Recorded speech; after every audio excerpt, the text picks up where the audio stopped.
welcome back to Room 237, back with another review.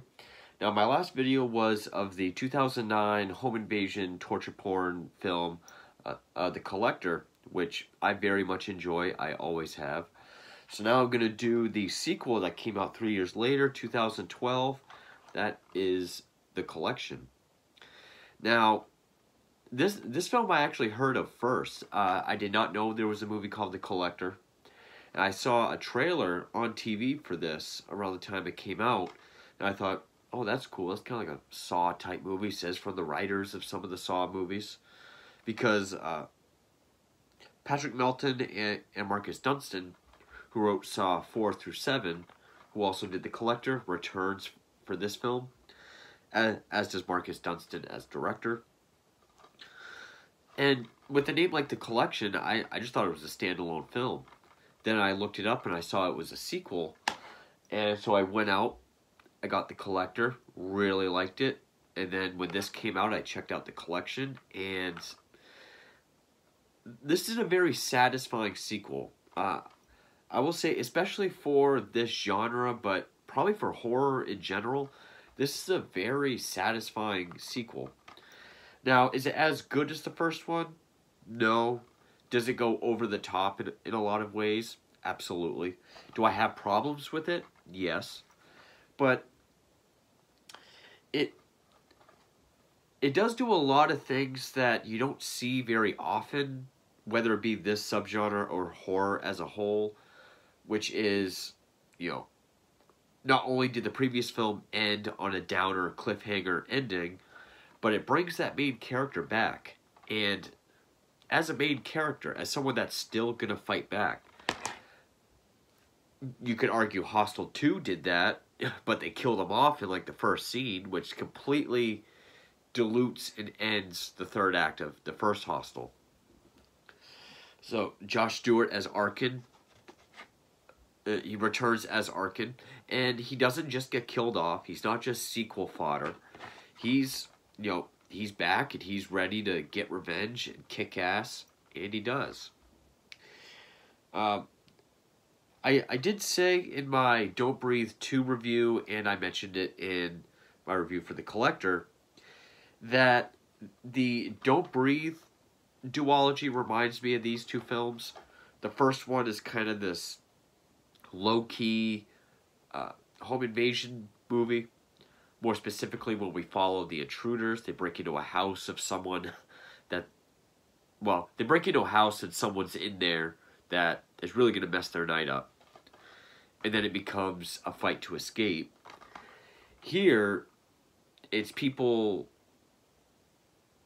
technically going into the lair of someone and kind of fighting back, or it is different enough from Don't Breathe 2, but it is more action-packed. It is much bigger. There is more people involved. But I would say this is a more satisfying sequel and a better movie than Don't Breathe 2, even though I like that as well. So, like I said, Dunstan returns as director, as well as co-writer, along with Patrick Melton. I'm not sure if this has a lot of the same producers, but Josh Stewart co-produced this as well. He returns along with a new cast like Emma Fitzpatrick, who's our female lead, Lee Turgison, who I remember as one of Wayne's buddies from Wayne's World. Like, I love you, man.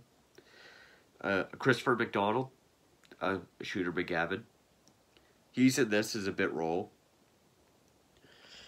And The Collector is played by Randall Archer, which is different than Juan Fernandez, and I'll get into the differences in the performance and look of The Collector. But also the role of Arkin's wife, who was played by Daniela Alonso, who was in Hills Have Eyes 2. She was in...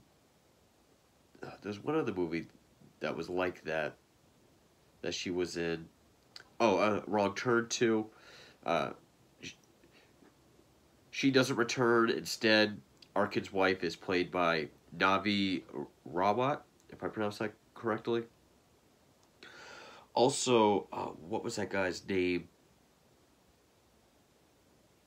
Was it William Peltz? Nope. Was it? Cause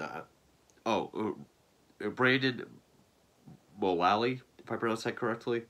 I can't click on his name, but you've seen him in a bunch of stuff. He's like just this big, huge guy. Now this movie, technically, it starts like we do get an opening scene that kind of gives us a little look into our lead, but when the main events happen, it is pretty much right where this kicks off. I mean, from the opening credits on, which really makes these a great double feature. If you watch these as one continuous movie, it'll be an awesome experience. Like the opening credits, it shows that the world pretty much knows about the Collector. It knows that all these missing people and murders are connected. He always takes one. It says that there's 50 missing or dead people connected to this guy. And then it mentions Arkin, who's been missing for some weeks. And, but then we follow Emma Fitzpatrick, who plays, I can't even remember the character's name. Elena. Her dad is Christopher McDonald. She goes to this rave where the opening scene is at this rave. The Collector's there. And, you know, she finds out her boyfriend's cheating on her, so she walks away. Comes to this one room where there's the red trunk. Arkin's in it. But when she opens it, it triggers this arrow that also triggers this whole thing. And of course we get the editing like... And, again, crazy opening. And yes, this movie is more over the top and unbelievable than the Collector, because the Collector's rig in this is, think of like a crop harvester, all those blades with teeth that are just going like this. It lowers down and just mows over the entire dance floor at the rave. And yeah, it's CGI and fast, but it's still cool looking. Other people go crazy. They run through the hallways, and there's like the tripwires with machetes. People end up in this one gated off area where the Collector's standing on the roof of it, and it just lowers, which is a pretty terrifying death because you got nowhere to go, and you just got to wait for that thing to crush you, which it does.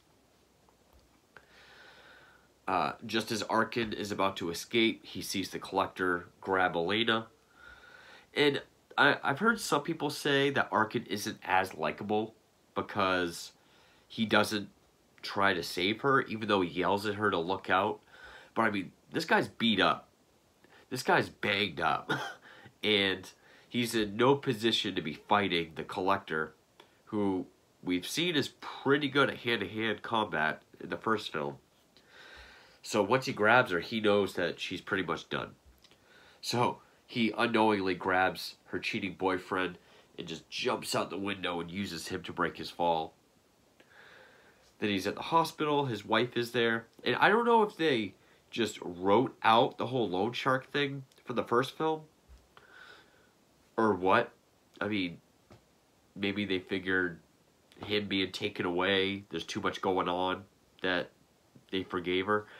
It's a minor note, but they don't bring it up.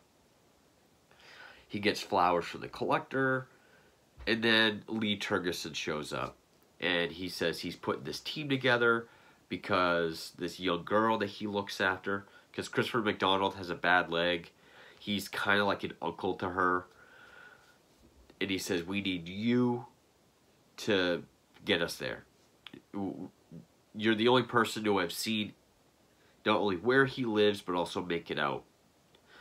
Arkin agrees to get them there, but not go in. And Arkin is just as smart and resourceful as he was in the first movie, which, again, is awesome. Like, he has all these cuts on his arm, like, vertically and then left to right, which he says, you know, we got to go back to where, you know, the road where I was thrown into the red trunk. I made a slit every time I counted to 100. Every time I felt us go left or right, I distinguished it with a cut. So that's how they're able to, you know, drive and find where the collector's lair is, which is this huge rundown hotel, which does kind of give it a look of like a Saw movie, but it's done well. It does look cool. Of course, they screw Arkin over by saying, well, to hell with what we said, you're leading us in and you're showing us around. They only give him a flashlight to fight with. And, yeah, of course, the whole place is rigged, but we also get to see more of the collector's vision, which is what I love the tagline of this. Every great collector has a vision. We get to see what the collection is. It's not just people. There's actually something he's doing with them. That's his collection. But we also just get to see how he toys with people and everything else. One thing I could have done without is when they first get in, there's this guy that has like a doll mask or like a doll face stapled to his head.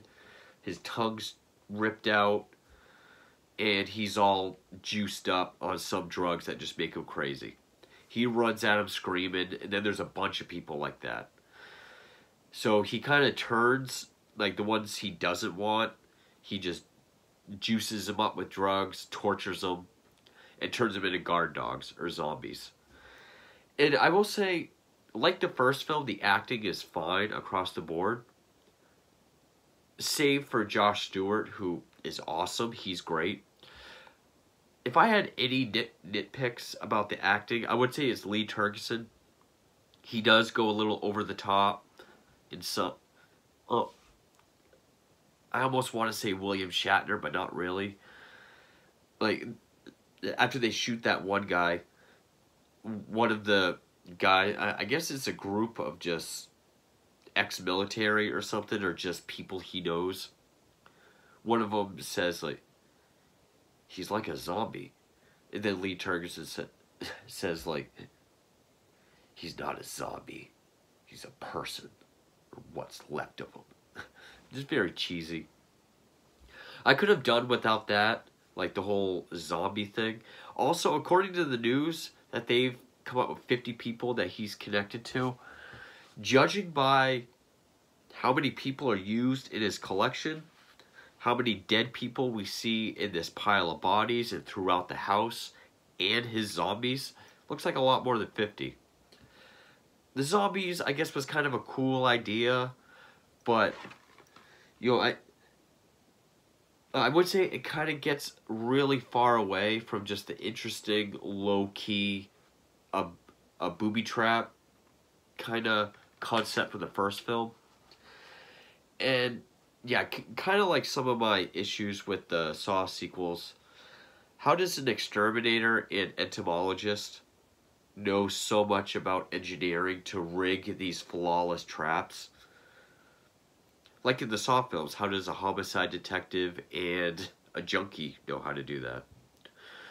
And yeah, they're nitpicks, and the movie is fun enough and entertaining enough that I can forgive the stuff like that I notice, or kind of like, oh, not really sure how I feel about that idea.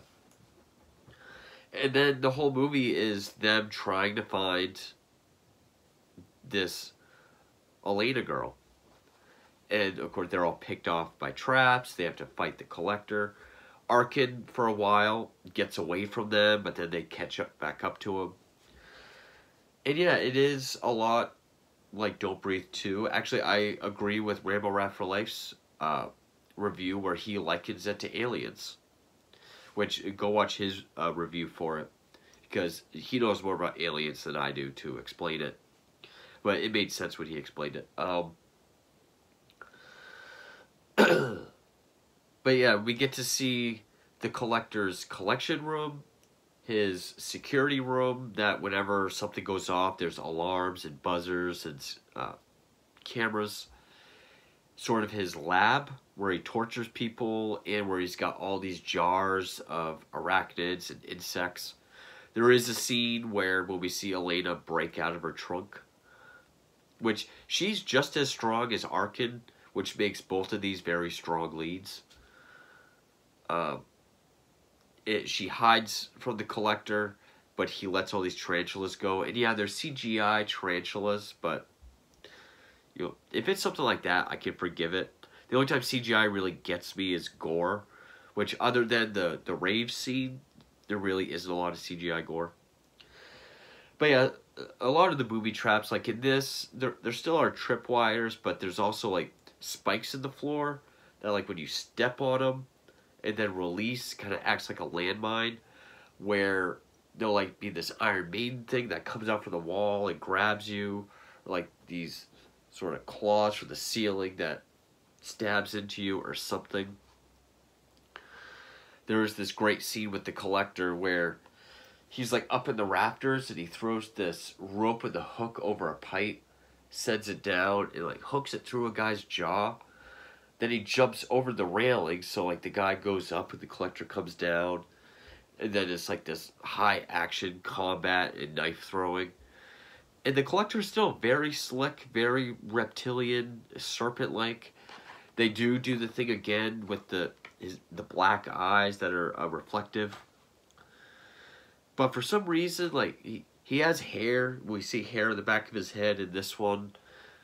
He looks a lot bigger, a bulkier, which is fine. But I thought, like, the skinnier, more sleek look kind of went along with more of, like, his movements. It did make him look more serpent-like and reptilian. But, you know, he's still got the same mask, and he's still this very intriguing, and whenever he's on screen, you know something bad's going to happen. And again, Arkin being smart, it eventually gets down to just Arkin, Lee Turgison, Elena. They do catch up with her.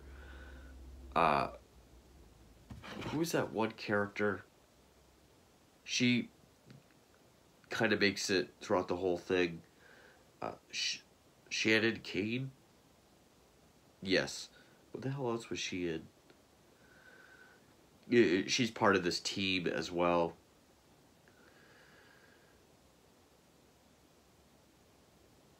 Couple Tyler Perry movies, which I haven't seen. She's used as bait as well, but there's this cool scene where, you know, they're able to get this opening in a window, and there's these two guys having a trash can fire, but they're too far away to hear. Lee Turgison finally relents and gives Arkin a gun with 2 bullets left. So he shoots one guy, and he's like, "Sorry, dude." He's like, and he explains that his buddy will go get the cops and an ambulance, and then when they show up, he shoots the car, so it looks like shots fired, and then they're just going to storm the place. And we do kind of see the Collector get bested, like when he notices the cops are coming in. He's still silent, but it's like this shrieking or hissing, kind of like a cockroach, which I thought was interesting. And Arkin still gets just the piss beaten out of him. Like, throughout the whole movie, he's got this cast, but eventually, Lee Turgison ends up on a spike on his hand with the thing coming down. So it's just Arkin, Elena, and that Shannon Kane, Pats, I think her name was. They're like in this cage, and there's all these explosive tanks, and the Collector lights the fuse, and Arkin just breaks the cast off of him, tells them to stomp on his arm to re-break it, which, bones breaking like that are always crazy. And you see him, like, sticking it through the opening in the gate. You see the bone, like, poking through the skin so he can get to the latch, and then they have to reset it. There is this, it's it's not as visually stylish as the first film. Where like the first film you had a lot like those fluid shots like through the hallways or through walls or going like up through the overhead so we can see like the layout of the house with walls in between. And eventually it does stop that sort of fast-paced kind of like, and it does use a lot of slow-mo, but very well done. One of the more stylish scenes is there's this completely dark room with this one light bulb that flickers very slowly and is dead silent. So you just hear like the faint buzzing and clicking of this light bulb. So like whenever the light comes on, there's the collector like kind of sneaking around, and you see him for 1 second, so it's like almost like a strobe light, and he's sneaking around to them. I thought that scene was very well shot. You do get to see this one girl, or this one woman that's dressed up like a little girl, and she's kind of brainwashed by the collector. She turns on the group to, I guess, still be his favorite. But she's the one that gets like the Iron Maiden around her. Also, I forgot to mention the music, which the last film was Jerome Dillon. This is done by Charlie Clouser, who actually scored the entire Saw franchise. He scored Dead Silence. He's worked with Alice Cooper, Rob Zombie, White Zombie. So, a very talented composer. And I'm not sure if he did like the rave music, which I do like that beat. But the climax at the end, which is like this very like open, bit, epic, almost like choir type sound. It sounds great. Where it's the final showdown. You know, we see Lee Turgison made it out of his trap by grabbing one of the collector's dogs, and you know, he fights the collector, and as the collector's stabbing Lee Turgison, Arkin stabs him. And I really like Josh Stewart in this, because you can tell he's just letting go of everything that's been done to him. Like, he's smiling, he's loving every punch he delivers to the collector. Throws him down the chute that is just a pile of dead bodies, which we see Arkin ended up there earlier in the film, and it shows Arkin notices these gas cans. Well, now when the collector lands there, shows Arkin already soaked the place in gas, and the collector's already set this place ablaze. And you know, when they make it out of that cage, explosions. So we see the collector just go up in flames. And, you know, Elena is right at the door, which is in the collection room. I didn't even talk about what the collection was. There's all these big, think kind of like Nora Freeze from Batman, but all these differently stitched together people to make all these different things. Some of them look like insects. Like there's one where it's just like a bunch of arms sewn together, or there's one that's like a skeleton with a bunch of parts. And it's all these just different giant containers full of fluid of just all these perfect specimens that are sewn together in various ways, which I thought was interesting and cool. I mean, if they had cut out, or not cut out, but maybe not used the zombies, maybe had some of the booby traps smaller or more low-key, but still had the this collection, I mean, I think that would have been very interesting.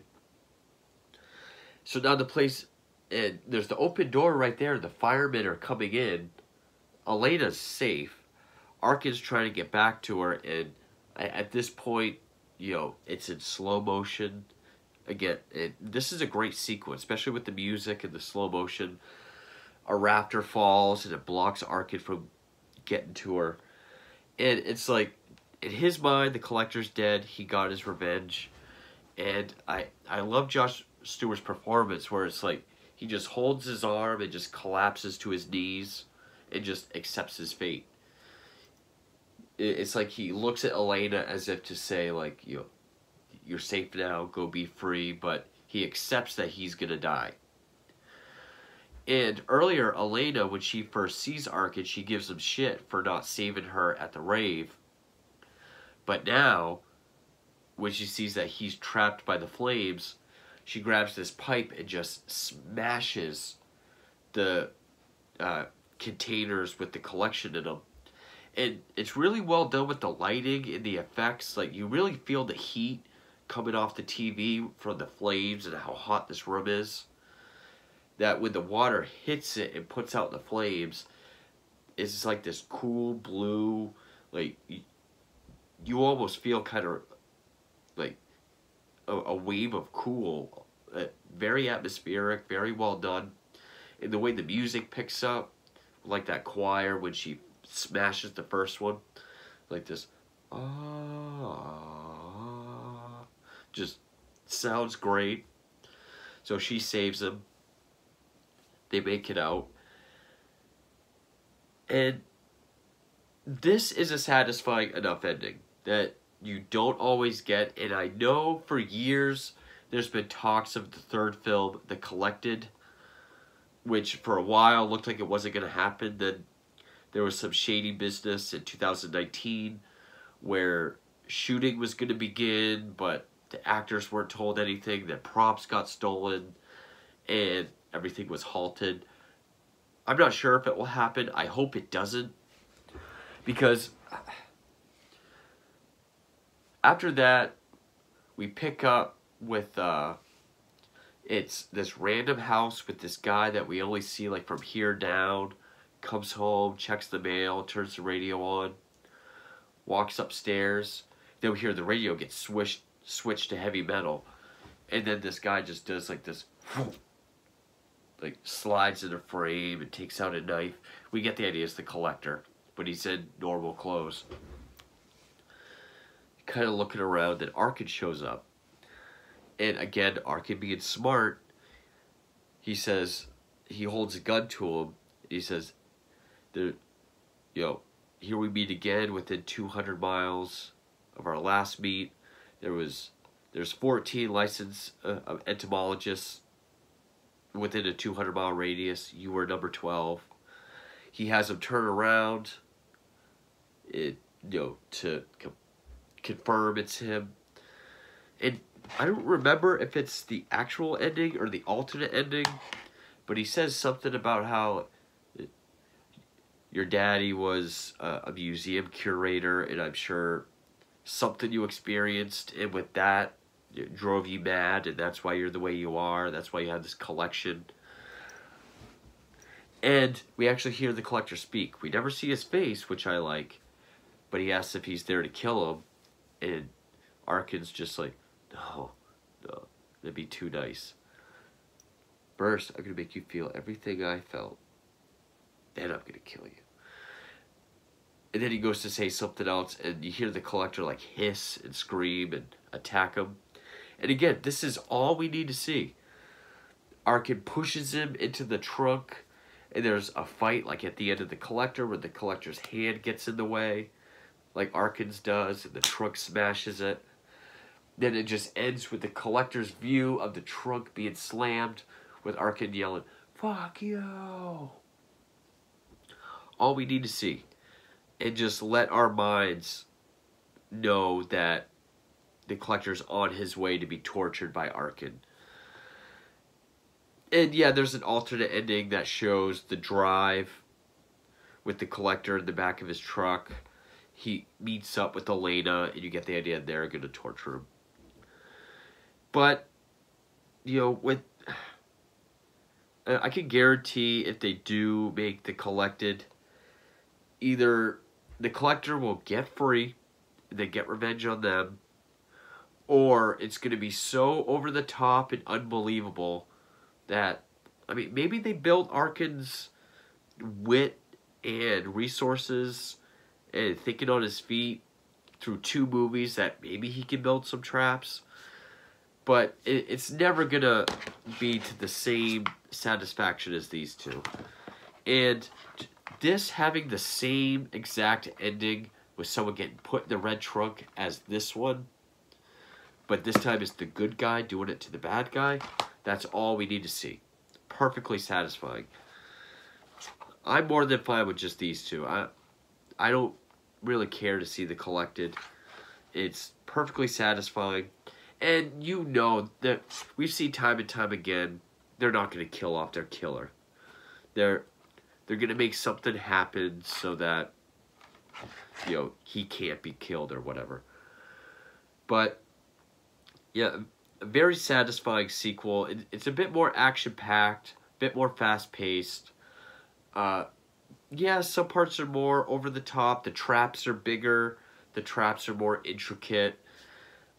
There is more to the collector than just booby traps and torturing people. Maybe I don't find all of it interesting, like the zombies or, you know, whatever.